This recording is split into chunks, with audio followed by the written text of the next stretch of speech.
আসসালামু আলাইকুম। হেসেলের রাখান থেকে কেমন আছো সবাই? আরেকটা রেসিপি নিয়ে চলে এলাম। দেখো তো কত মজা করে লাউ দিয়ে তেলাপিয়া মাছ রান্না করেছি। এই রেসিপিটা তোমাদের জন্য মাটির হাঁড়িতে রান্না করেছি। দেখো চুলা থেকে এনে নামিয়ে নিয়েছি, তাও কীরকম ফুটছে।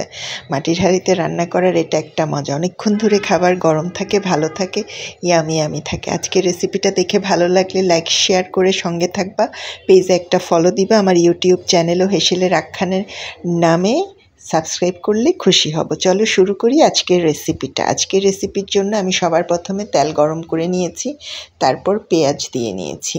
পেঁয়াজ ভালো করে তেলে ভেজে নিব।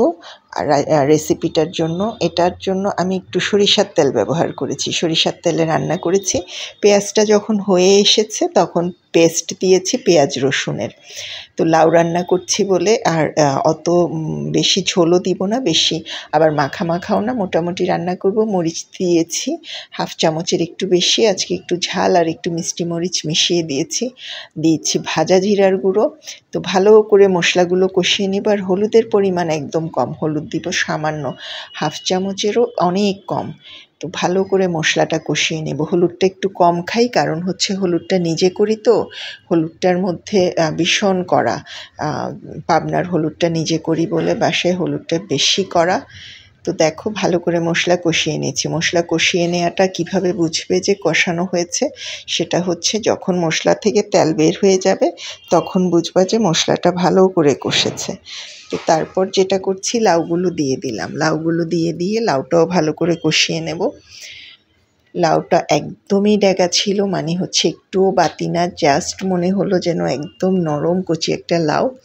এখন মশলার মধ্যে লাউগুলো ভালো করে কষিয়ে নেব।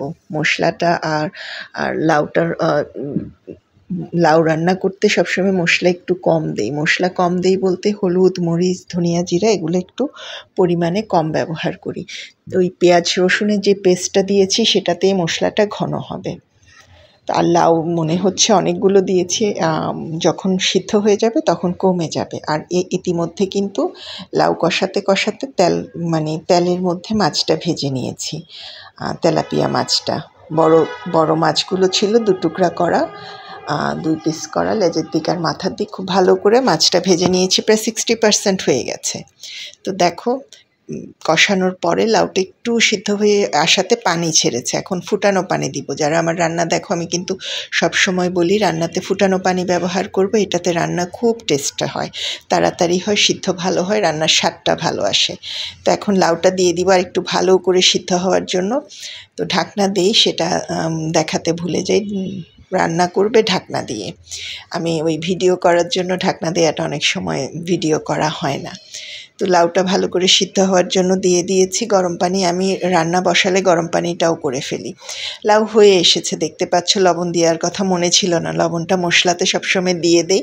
আজকে হঠাৎ পরে মনে হয়েছে, লবণ না দিলে কিন্তু সবজি সিদ্ধ হয় না সহজে। যদি দেখো যে এটা একটা টিপস, সবজি সিদ্ধ করার টিপস হচ্ছে লবণটা মশলার মধ্যে দিয়ে দিবা। তা আমার আজকে মনে ছিল না, লবণটা পরে দিলাম। এখন মাছগুলো বসিয়ে দেব। একটু করে, যেহেতু মাখা রান্না করব, খুব বেশি ঝোল থাকবে না, আবার একদমই শুকিয়ে ফেলবো না। মাছগুলো বসিয়ে দিচ্ছি। মাছটা বলেছি তোমাদের ভেজে নিয়েছি, আগে একটু ভালো করে তেলে ভেজে নিয়েছি, মানে হয়ে গেছে মতো করেই মাছটা ভেজে নিয়েছি। আমরা অনেক সময় সবজি খাই, অনেক সময় সবজি খাই না মাছের সাথে, এটা ডিপেন্ড করে পরিস্থিতি আর কি। বাসায় সবার জ্বর কাশি, জন্য দেখা যাচ্ছে যে লাউটা খুব বেশি খাওয়া হচ্ছে। লাউ হচ্ছে বেহেশতের ফল, লাউ হচ্ছে ভীষণ উপকারী একটা ফল এবং আমার অনেক পছন্দের। লাউটা আমি মোটামুটি সব কিছু দিয়েই খেতে পছন্দ করি, গরু মাংস, মুরগির মাংস, মাছ, মুগ ডাল, মসুর ডাল, সব কিছু দিয়েই। তো দেখো মাছটা হয়ে এসছে, এক পিঠ করে মাছের উল্টেও দিয়েছি। এই তেলও ছেড়ে দিয়েছে, মানে হচ্ছে মশলার যে কষানোর পরে মশলার যে তেলটা সেটা উঠে গেছে, একদম রেডি। আর যেটা বলেছি দেখেছো, একদম কিন্তু মশলা কমই রান্না করেছি, তখন মনে হয়েছিল না অনেক মশলা দিয়েছি। এখন দেখো, তো বাকি হচ্ছে ধনেপাতা। এখন তো আর দেশি ধনেপাতা তেমন পাওয়া যায় না, পাওয়া গেলেও অনেক দাম। বিলাতি ধনেপাতাটা বলি আমরা, এটাকে বিলাতি ধনেপাতাই বলি, সেটা দিয়ে দিয়েছি। এটাই এখন অ্যাভেলেবেল বাজারে। তো ধনেপাতা না দিলে তো তরকারির ফ্লেভারটাও বের হয় না, ইয়ামি হয় না। তো দিলাম, ধনেপাতা দিয়ে নামিয়ে নিলাম। এখন নামানো হয়ে গেছে।